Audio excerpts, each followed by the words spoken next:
Capítulo 2. Nos vimos al día siguiente, según lo acordado, para inspeccionar las habitaciones del 221B de Baker Street a que se había hecho alusión durante nuestro encuentro. Consistían en 2 confortables dormitorios y una única sala de estar, alegre y ventilada, con 2 amplios ventanales por los que entraba la luz. Tan conveniente en todos los aspectos nos pareció el apartamento y tan moderado su precio, una vez dividido entre los dos, que el trato se cerró de inmediato y sin más dilaciones tomamos posesión de la vivienda. Esa misma tarde procedí a mudar mis pertenencias del hotel a la casa y a la otra mañana Sherlock Holmes hizo lo correspondiente con las suyas, presentándose con un equipaje compuesto de maletas y múltiples cajas. Durante 1 o 2 días nos entregamos a la tarea de desembalar las cosas y colocarlas lo mejor posible. Salvado semejante trámite, ya fue cuestión de hacerse al paisaje circundante e ir echando raíces nuevas. No resultaba ciertamente Holmes hombre de difícil convivencia. Sus maneras eran suaves y sus hábitos regulares. Pocas veces le sorprendían las 10 de la noche fuera de la cama, e indefectiblemente, al levantarme yo por la mañana, había tomado ya él el desayuno y enfilado la calle. Algunos de sus días transcurrían íntegros en el laboratorio de química o en la sala de disección, destinando otros, ocasionalmente, a largos paseos que parecían llevarle hasta los barrios más bajos de la ciudad. Cuando se apoderaba de él la fiebre del trabajo, era capaz de desplegar una energía sin parangón. Pero a trechos y con puntualidad fatal caía en un extraño estado de abolía y entonces, durante días, permanecía extendido sobre el sofá de la sala de estar, sin mover apenas un músculo o pronunciar palabra de la mañana a la noche. En tales ocasiones no dejaba de percibir en sus ojos cierta expresión perdida y como ausente que, a no ser por la templanza y limpieza de su vida toda, me habría atrevido a imputar el efecto de algún narcótico. Conforme pasaban las semanas, mi interés por él y la curiosidad que su proyecto de vida suscitaba en mí fueron haciéndose cada vez más patentes y profundos. Su misma apariencia y aspecto externos eran a propósito para llamar la atención del más casual observador. En altura andaba antes por encima que por debajo de los 6 pies, aunque la delgadez extrema exageraba considerablemente esa estatura. Los ojos eran agudos y penetrantes, salvo en los periodos de sopor a que he aludido, y su fina nariz de ave rapaz le daba no sé qué aire de viveza y determinación. La barbilla también, prominente y maciza, delataba en su dueño a un hombre de firmes resoluciones. Las manos aparecían siempre manchadas de tinta y distintos productos químicos, siendo, sin embargo, de una exquisita delicadeza, como innumerables veces eché de ver por el modo en que manejaba Holmes sus frágiles instrumentos de física. ¿Acaso el lector me esté calificando ya de entrometido impenitente en vista de lo mucho que este hombre excitaba mi curiosidad y de la solicitud impertinente con que procuraba yo vencer la reserva en que se hallaba envuelto todo lo que a él concernía? No sería ecuánime, sin embargo, antes de dictar sentencia, echar en olvido hasta qué punto sin objeto era entonces mi vida, y que pocas cosas a la sazón podían animarla. Siendo el que era mi estado de salud, solo en días de tiempo extraordinariamente benigno me estaba permitido aventurarme al espacio exterior, faltándome los demás amigos con quienes endulzar la monotonía de mi rutina cotidiana. En semejantes circunstancias, acogí casi con entusiasmo el pequeño misterio que rodeaba a mi compañero, así como la oportunidad de matar el tiempo probando a desvelarlo. No seguía la carrera médica. Él mismo, respondiendo a ciertas preguntas, había confirmado el parecer de Stanford sobre semejante punto. Tampoco parecía empeñado en suerte alguna de estudio que pudiera auparle hasta el título de científico, o abrirle otra cualquiera de las reconocidas puertas por donde se accede al mundo académico. Pese a todo, el celo puesto en determinadas labores era notable, y sus conocimientos excéntricamente circunscritos a determinados campos, tan amplios y escrupulosos que daban lugar a observaciones sencillamente asombrosas. Imposible resultado que un trabajo denodado y una información en tal grado exacta no persiguieran un fin concreto. El lector poco sistemático no se caracteriza por la precisión de los datos acumulados en el curso de sus lecturas. Nadie satura su inteligencia con asuntos menudos, a menos que tenga alguna razón de peso para hacerlo así. Si había un número de cosas fuera de lo común, ignoraba otras tantas de todo el mundo conocidas.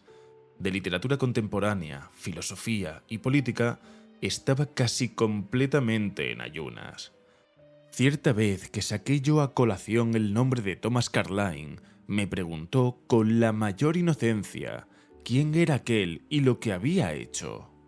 Mi estupefacción llegó sin embargo a su cenit cuando descubrí por casualidad que ignoraba la teoría copérnica y la composición del sistema solar. El que un hombre civilizado desconociese en nuestro siglo XIX que la Tierra gira en torno al Sol se me antojó un hecho tan extraordinario que apenas sí podía darle crédito.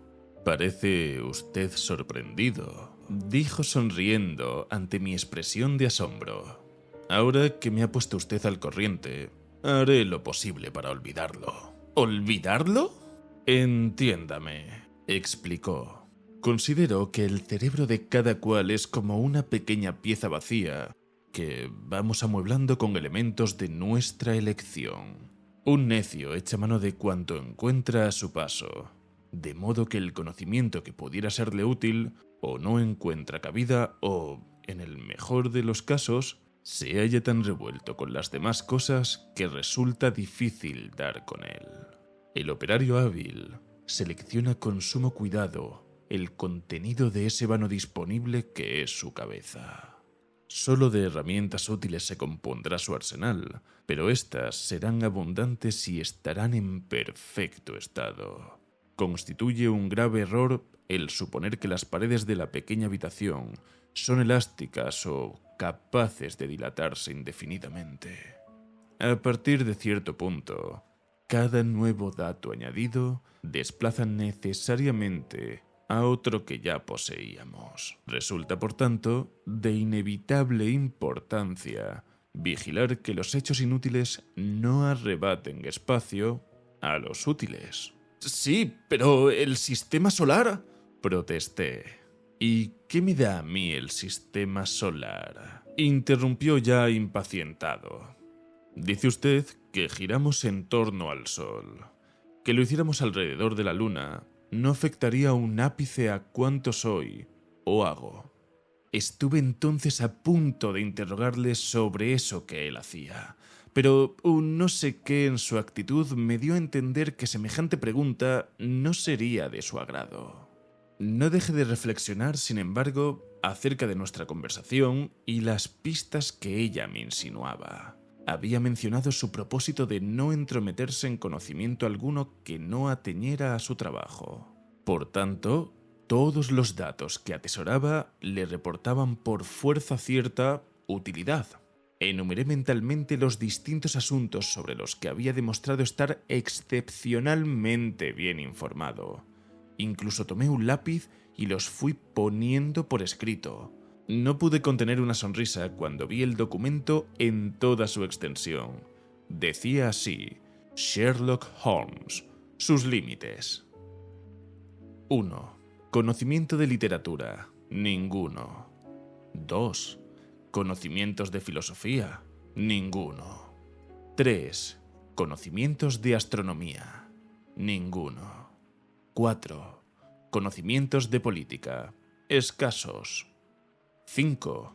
Conocimientos de botánica, desiguales, al día en lo atañedero a la belladona, el apio y los venenos en general. Nulos en lo referente a la jardinería. 6. Conocimientos de geología.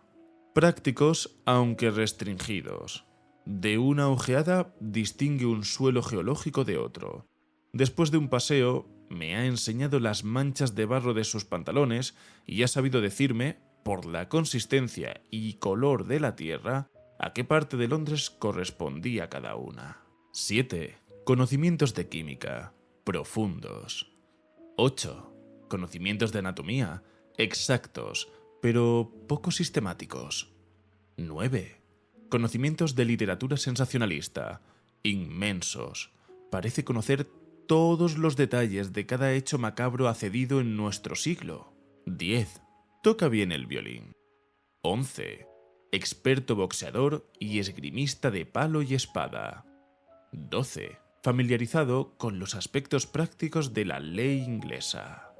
Al llegar a este punto, desesperado arrojé la lista al fuego. Si para adivinar lo que este tipo se propone, me dije, he de buscar qué profesión corresponde al común denominador de sus talentos, puedo ya darme por vencido. Observo haber aludido poco más arriba a su aptitud para el violín. Era esta notable, aunque no menos peregrina que todas las restantes. Que podía ejecutar piezas musicales y de las difíciles lo sabía de sobra, ya que a petición mía había reproducido las notas de algunos lieder de Mendelssohn y otras composiciones de mi elección. Cuando se dejaba llevar de sus gustos, rara vez arrancaba sin embargo a su instrumento música o aires reconocibles. Recostado en su butaca durante toda una tarde, cerraba los ojos y con ademán descuidado arañaba las cuerdas del violín, colocado de través sobre una de sus rodillas. Unas veces eran las notas vibrantes y melancólicas, otras de aire fantástico y alegre. Sin duda, tales acordes reflejaban al exterior los ocultos pensamientos del músico, bien dándoles su definitiva forma, bien acompañándolos no más que como una caprichosa melodía del espíritu. Sabe Dios que no hubiera sufrido pasivamente esos exasperantes solos a no tener Holmes la costumbre de rematarlos con una rápida sucesión de mis piezas favoritas, ejecutadas en descargo de lo que antes de ellas había debido oír. Llevábamos juntos alrededor de una semana sin que nadie apareciese por nuestro habitáculo, cuando empecé a sospechar en mi compañero una orfandad de amistad pareja a la mía.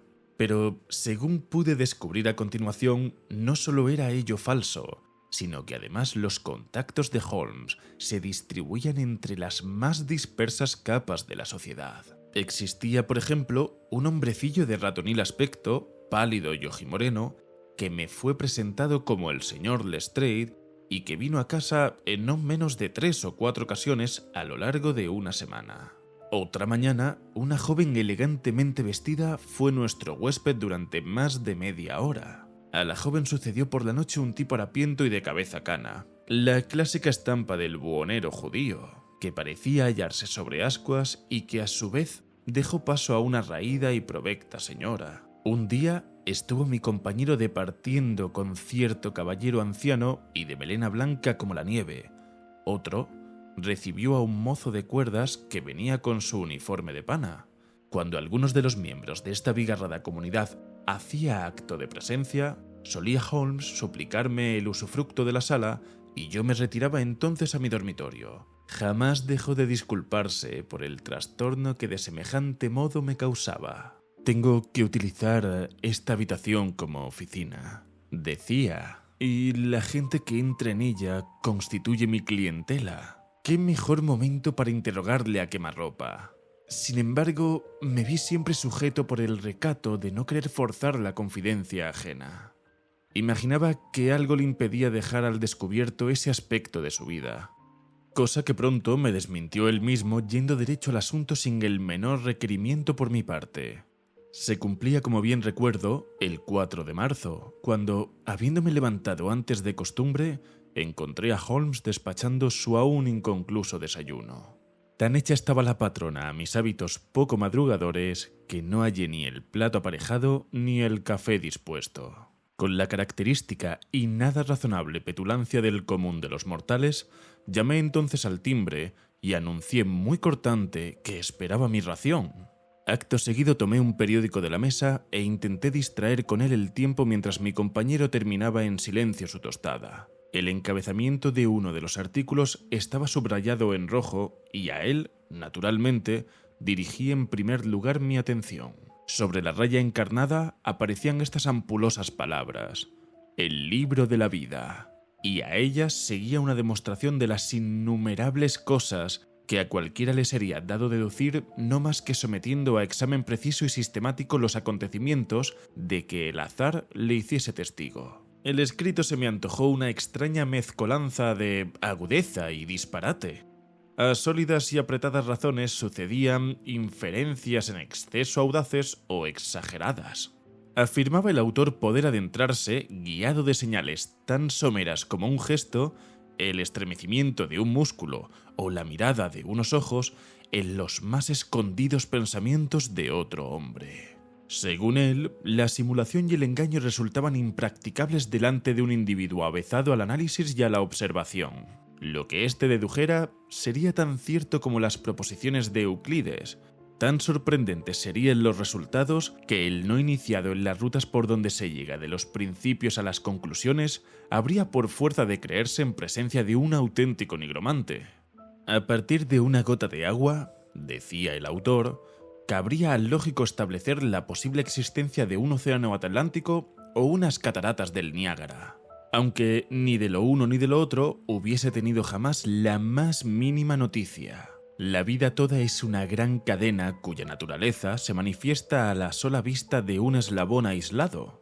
A semejanza de otros oficios, la ciencia de la deducción y el análisis exigen su ejecutante un estudio prolongado y paciente, no habiendo vida tan larga que en el curso de ella quepa a nadie alcanzar la perfección máxima de que el arte deductivo es susceptible.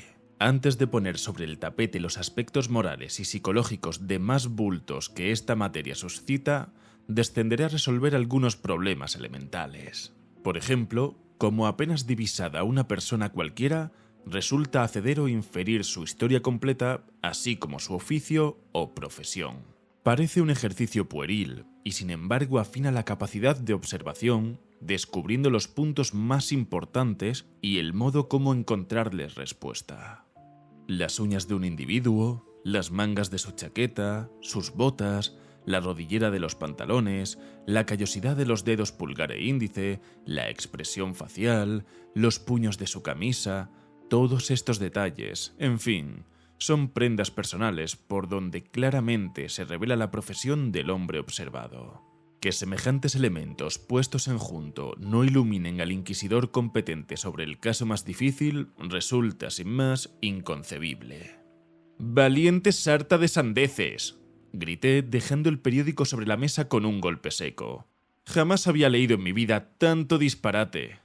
«¿De qué se trata?», preguntó Sherlock Holmes. «De este artículo», dije, apuntando hacia él con mi cucharilla mientras me sentaba para dar cuenta de mi desayuno. «Veo que lo ha leído, ya que está subrayado por usted. No niego habilidad al escritor, pero me subleva lo que dice.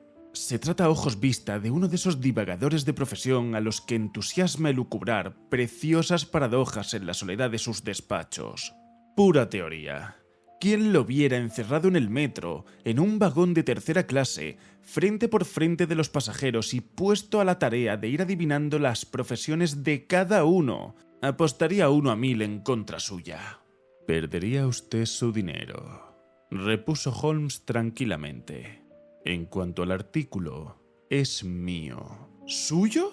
«Sí, soy aficionado tanto a la observación como a la deducción. Esas teorías expuestas en el periódico y que a usted se le antojan tan quiméricas vienen a ser en realidad extremadamente prácticas, hasta el punto que de ellas vivo». «¿Cómo?», pregunté involuntariamente. «Tengo un oficio muy particular, sospecho que único en el mundo. Soy detective asesor. Verá ahora lo que ello significa. En Londres abundan los detectives comisionados por el gobierno, y no son menos los privados. Cuando uno de ellos no sabe muy bien por dónde anda, acude a mí, y yo lo coloco entonces sobre la pista. Suelen presentarme toda la evidencia de que disponen, a partir de la cual, y con ayuda de mi conocimiento de la historia criminal, me las arreglo decentemente para enseñarles el camino. Existe un fuerte aire de familia entre los distintos hechos delictivos, y si se dominan a la menuda los 1000 primeros, no resulta difícil descifrar el que completa el número 1001. Lestrade es un detective bien conocido. No hace mucho se enredó en un caso de falsificación, y hallándose un tanto desorientado, vino aquí a pedir consejo. ¿Y los demás visitantes? Proceden en la mayoría de agencias privadas de investigación. Son gente que está a oscuras sobre algún asunto y acude a buscar un poco de luz. Atiendo a su relato, doy mi opinión y presento la minuta. ¿Pretende usted decirme, atajé, que sin salir de esta habitación se las compone para poner en claro lo que otros, en contacto directo con las cosas e impuestos sobre todos sus detalles, solo ven a medias? Exactamente. Poseo, en ese sentido, una especie de intuición. De cuando en cuando surge un caso más complicado, y entonces es menester ponerse en movimiento y echar alguna que otra ojeada. Sabe usted que he atesorado una cantidad respetable de datos fuera de lo común. Este conocimiento facilita extraordinariamente mi tarea. Las reglas deductivas por mí sentadas en el artículo que acaba de suscitar su desdén me prestan además un inestimable servicio. La capacidad de observación constituye en mi caso una segunda naturaleza. Pareció usted sorprendido cuando, nada más conocerlo, observé que había estado en Afganistán. Alguien se lo dijo, sin duda. En absoluto.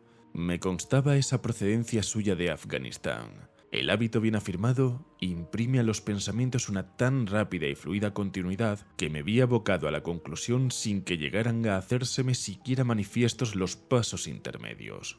Estos, sin embargo, tuvieron su debido lugar. Helos aquí puestos en orden. Hay delante de mí un individuo con aspecto médico y militar a un tiempo. Luego, se trata de un médico militar. Acaba de llegar del trópico, porque la tez de su cara es oscura y ese no es el color suyo natural, como se ve por la piel de sus muñecas. Según lo pregona su macilento rostro, ha experimentado sufrimientos y enfermedades. Le han herido en el brazo izquierdo. Lo mantiene rígido y de manera forzada. ¿En qué lugar del trópico es posible que haya sufrido un médico militar semejantes contrariedades, recibiendo, además, una herida en el brazo? Evidentemente, en Afganistán. Esta concatenación de pensamientos no duró el espacio de un segundo. Observé entonces que venía de la región afgana y usted se quedó con la boca abierta. Tal como me ha relatado el lance, parece cosa de nada, dije sonriendo. Me recuerda usted al Dupin de Allan Poe. Nunca imaginé que tales individuos pudieran existir en realidad. Sherlock Holmes se puso en pie y encendió la pipa. Sin duda, cree usted halagarme estableciendo un paralelo con Dupin, apuntó. Ahora bien, en mi opinión, Dupin era un tipo de poca monta. Ese expediente suyo de irrumpir en los pensamientos de un amigo con una frase oportuna, tras un cuarto de hora en silencio, tiene mucho de histriónico y superficial. No le niego, desde luego, talento analítico, pero dista infinitamente de ser el fenómeno que Poe parece haber supuesto. ¿Ha leído usted las obras de Gaboriau?, pregunté. ¿Responde Lecoq a su ideal detectivesco? Sherlock Holmes arrugó sarcástico la nariz. Lecoq era un chapucero indecoroso, dijo con la voz alterada, que no tenía sino una sola cualidad, a saber, la energía. Cierto libro suyo me pone sencillamente enfermo. En él se trata de identificar a un prisionero desconocido. Sencillísima tarea que yo hubiera ventilado en 24 horas y para la cual Lecoq precisa poco más o menos 6 meses. Ese libro merecería ser repartido entre los profesionales del ramo como manual y ejemplo de lo que no hay que hacer. Hirió algo mi amor propio al ver tratados tan displicentemente a dos personas que admiraba. Me aproximé a la ventana y tuve durante un rato la mirada perdida en la calle llena de gente. No sé si será este tipo muy listo, pensé para mis adentros, pero no cabe la menor duda de que es un engreído. No quedan ya crímenes ni criminales, prosiguió en tono quejumbroso. ¿De qué sirve en nuestra profesión tener la cabeza bien puesta sobre los hombros? Sé de cierto que no me faltan condiciones para hacer mi nombre famoso. Ningún individuo, ahora o antes de mí, puso jamás tanto estudio y talento natural al servicio de la causa detectivesca. ¿Y para qué? No aparece el gran caso criminal. A lo sumo me cruzo con alguna que otra chapucera villanía, tan transparente que su móvil no puede hurtarse siquiera a los ojos de un oficial de Scotland Yard. Persistí en mí el enfado ante la presuntuosa verbosidad de mi compañero, de manera que juzgué convenientemente cambiar de tercio. ¿Qué tripa se le ha roto al tipo aquel?, pregunté señalando a cierto individuo fornido y no muy bien trajeado que a paso lento recorría la acera opuesta, sin dejar al tiempo de lanzar unas presurosas ojeadas a los números de cada puerta. Portaba en la mano un gran sobre azul, y su traza era a la vista la de un mensajero. ¿Se refiere usted, seguramente, al sargento retirado de la Marina?, dijo Sherlock Holmes. Fanfarrón, pensé para mí. Sabe que no puede verificar su conjetura. Apenas si este pensamiento había cruzado mi mente cuando el hombre que espiábamos percibió el número de nuestra puerta y se apresuró a atravesar la calle. Oímos un golpe seco de aldaba, una profunda voz que venía de abajo y el ruido pesado de unos pasos a lo largo de la escalera. «Para el señor Sherlock Holmes», exclamó el extraño y, entrando en la habitación, entregó la carta a mi amigo. Era el momento de bajarle a este los humos. ¿Quién le hubiera dicho, al soltar aquella andanada en el vacío, que iba a verse de pronto en el brete de hacer la buena? Pregunté entonces con mi más acariciadora voz. «Buen hombre, ¿tendría usted la bondad de decirme cuál es su profesión?» «Ordenanza, señor», dijo con un gruñido. «Me están arreglando el uniforme». «¿Qué era usted antes?», inquirí mientras miraba maliciosamente a Sherlock con el rabillo del ojo. «Sargento, señor. Sargento de Infantería Ligera de la Marina Real». «¿No hay contestación?» «Perfectamente, señor». Y juntando los talones, saludó militarmente y desapareció de nuestra vista.